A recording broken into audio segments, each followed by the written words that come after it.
Hello to everyone. My name is Paraskephas Parlakidis. I am an agronomist and a PhD student. I'm member of the Laboratory of Agricultural Pharmacology and Ecotoxicology of Department of Agricultural Development, which belongs to Democritus University of Thrace, located in northern Greece. The interests of our lab include monitoring of pesticides and environment, the fate of pesticides and environment, the estimation of effectiveness of various pesticides against pests, diseases, and weeds. And also we develop analytical methods for detection, for pesticide detection using liquid and gas chromatography. In addition, we study several removal remediation techniques aiming to the pesticides removal at the environment. Now, the title of this presentation is Repellents and Traditional Methods to Preserve Seeds and Other.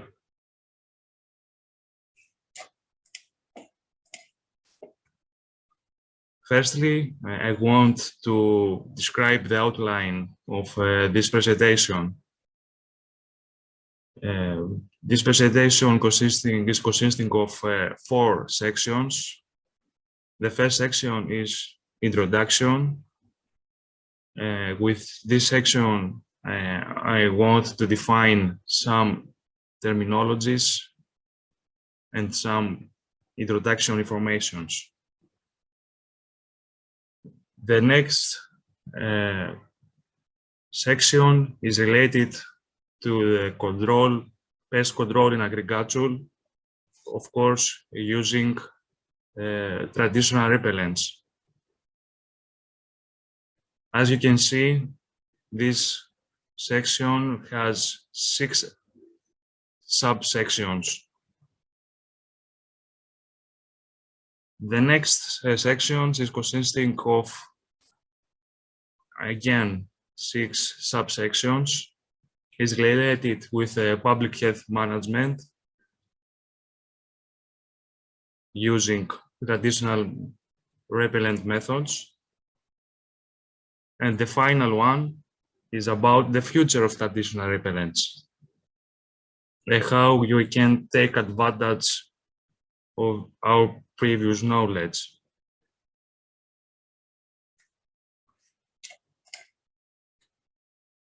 Well, firstly, what is a repellent? What means a repellent? The word repellent derives from the Latin verb repellere, meaning to reject. Historically, the word repellent has been used to characterize many different phenomena. Strictly speaking, a substance should only be considered as a repellent when it causes an organism to make or aid movements away from its source or host. In this presentation, we use a broader definition of repellent, more specifically, a phenomenon that prevents a pest's ability to track, locate, or recognize its host created by plants.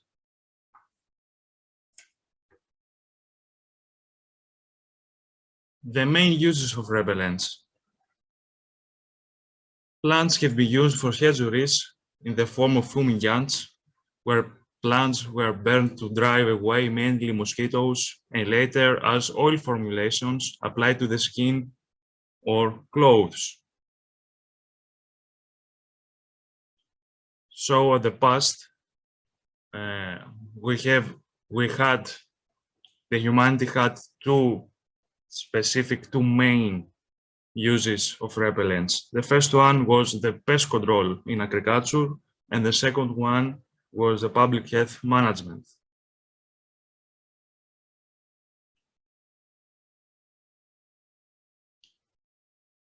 Yes, As I told you, repellents are capable of throw away some insects. Plants have evolved a wide range of physical and chemical defenses against a variety of insects. People use various parts of aromatic plants and their extracts, particularly as repellents against troublesome insects. Fresh or dried plants are frequently added to fires to enhance the repellent properties of the smoke. Hanging the plants around the house or sprinkling leaves on the floor.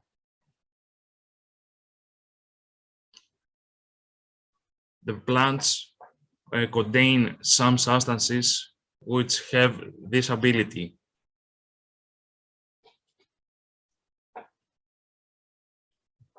These substances can be phenolics, terpenoids, alkaloids, and essential oils.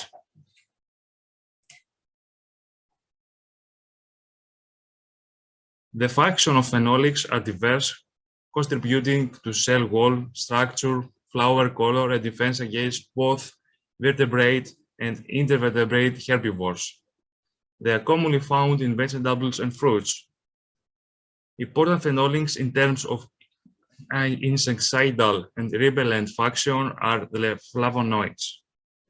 Flavonoids are consisting of flavones, isoflavonoids, and tannins.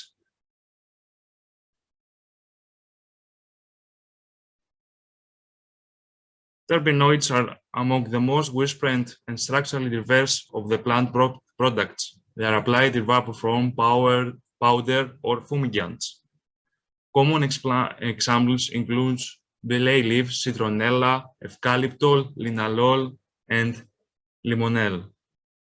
These are compounds of part of some plants. One important group of terpenoids is monoterpenes, including insecticidal pyrethrins, which are harvested from the dried heads of flowers in the Chrysanthemum genus. And this picture you can see various species of Chrysanthemum genus.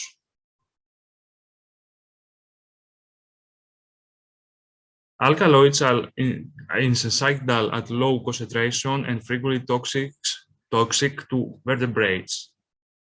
A common compound is nicotine. Although these chemicals are not volatile, they may be used as repellents by burning plant material either on a fire or in a mosquito coil to create an insecticidal smoke that repels the insect through direct toxicity. These compounds are found in large quantities in many members of the Berberidaceae, Fabaceae, Solanaceae, and Ranunculaceae families, all of which are used extensively as traditional insect repellents. Essential oils are derived by steam distillation from plants in several families, such as thyme, mead, and basil. Steam distillate of turmeric plants provides protection against Anopheles dirus. Mustard oils provides protection in field against Anopheles caulifacis. In this picture, you can see a menta plant.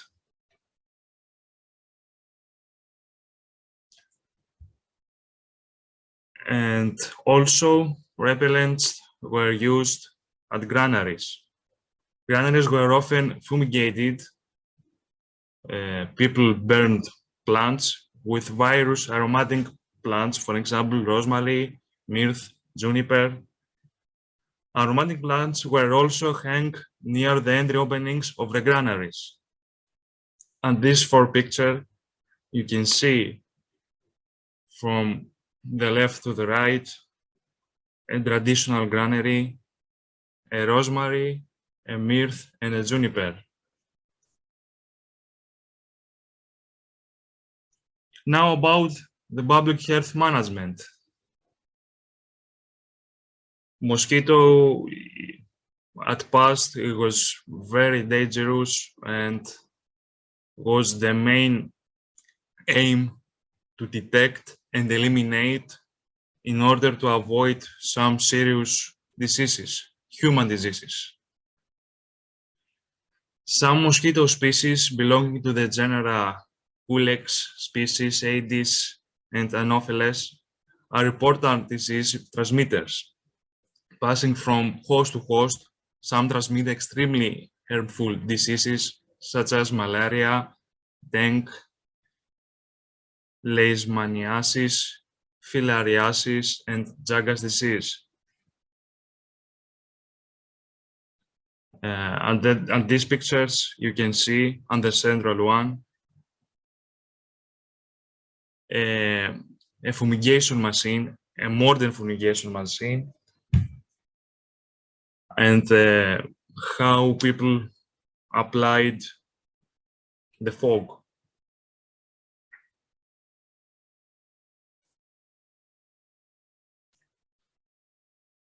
The use of smoke as a mosquito repellent.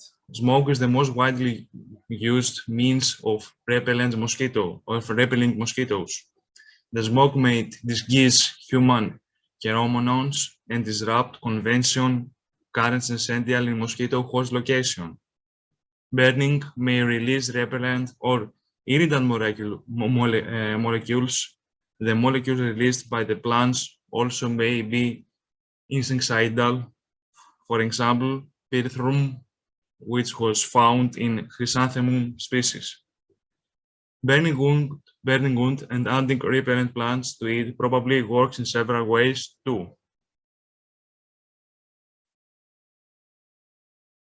Also, garlic has reported as another effective plant for public health management. It's a common misconception that eating garlic, Allium sativum, will make the skin unpalatable. Garlic has insecticidal properties containing allicin as well as the repellent compounds geraniol, linalool, caffeic acid, and ferulic acid. Garlic was reported to be effective at repelling mosquitoes when rubbed on the skin, although the smell of the substance may limit it practically. Another plant is Artemisia. The members of this genus are found all over the world, from tropical India to Siberia. They are low-growing perennial herbs in the family Asteraceae. And they belong in the family Asteraceae. The plants are aromatic, can tolerate poor conditions, and provide good cattle fodder, and these plants have been used against insects for centuries. Artemisia asbinthium is a native of Europe, Central Asia, and Africa yet. It was only used as an insecticide in Europe. It is insecticidal and contains many repellent chemicals, including thioune, terpinol, linalool, nerol, genaniol, pinin, and cineol. Ocimum species have been also reported as mosquito repellent. The essential roles for this species of this genus, Basil, contain linalool, linoleic acid, chimer, estragosol, eucalyptol, abienol, citral, thuion, osimen, camphor, methyl clavicol, oleic acid, and many other terpenes, all of which are effective repellents. It grows rapidly under a wide range of climatic conditions. Traditionally, fresh Ocimum species are burned and freshly cut twigs, plant, are placed in the corners of room to prevent mosquitoes from entering. Another plant is Menta. Menta species are able to reproduce asexually via rhizome, making propagation easy and rapid. It was widely grown for its essential oil. The leaves yield up to 80% of methanol, which is the insecticidal ingredient contained in this species. Mosquito repellent chemicals are also contained in the plant, including menthone, limonene, beta-pinene, alpha-pinene, and linalool. Fumigants evaporating using heat or mosquito coils containing the plant may repel and kill mosquitoes.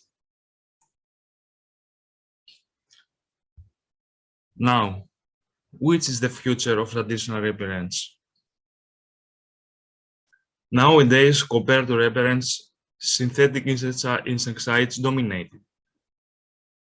The protection of human and animal health against diseases transmitted by insects is very important and difficult to manage without insecticides, especially synthetic insecticides. Insecticides play an important role in the development of human society. On the other side, we should have concerns about of their frequent use, which keep rising. The four main groups of insecticides, such as the organochlorine, organophosphate, carbamate, and pyrethroid insecticides, are of a particular concern because of their toxicity and persistence in the environment. Therefore, their use is being gradually abandoned.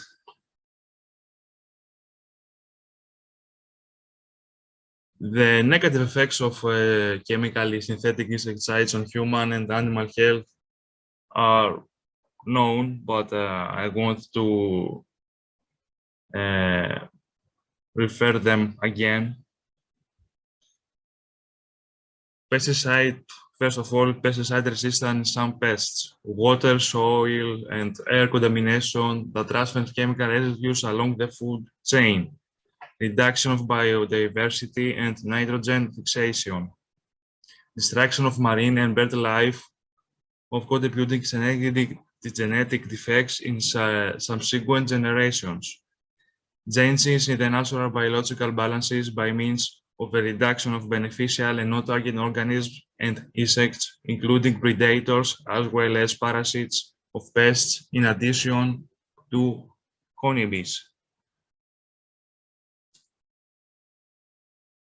But repellents at the past and now, at the present and also the future, have some advantages.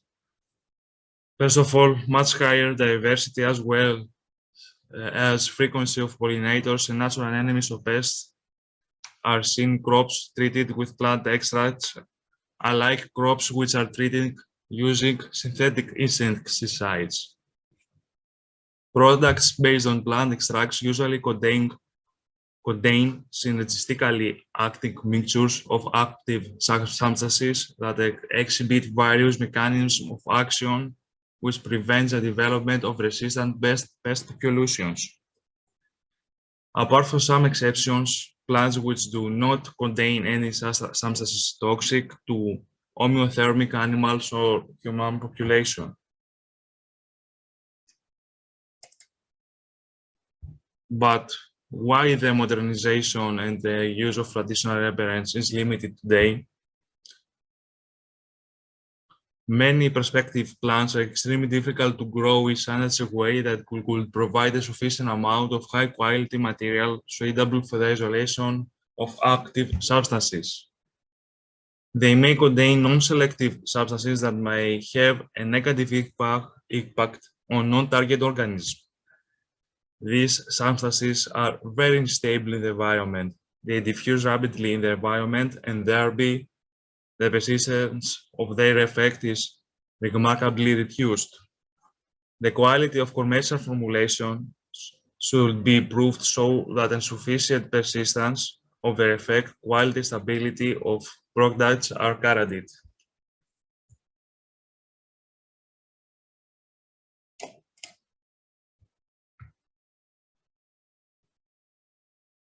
But traditional repellents has some perspectives. European Union and European Food Safety Authority are looking at certain botanicals as low-risk active substances. This ought to offer clarity and possibly a shorter regulatory channel for them that meet registration criteria. Some scientific sites are currently focused on formulation research, effective and eco-friendly, and a better understanding about behavior and bioactivity of individual components.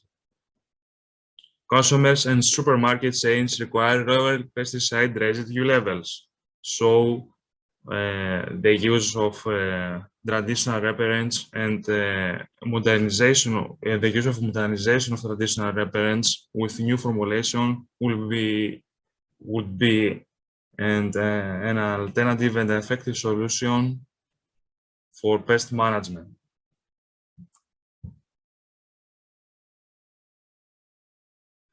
And finally, some suggestions. Modern version of traditional repellents, commercial formulations, should make headway by getting into a number of agricultural sectors, particularly that of integrated pest management in high-value fruit and vegetable crops, in addition to ectoparasite control in animal. Ever-growing urbanization should produce an expanding market with opportunities for traditional as human safety should also push the demand concerning professional pest control, consumer products, as well as vector management. Thank you very much for your attention. I hope you will find this presentation interesting.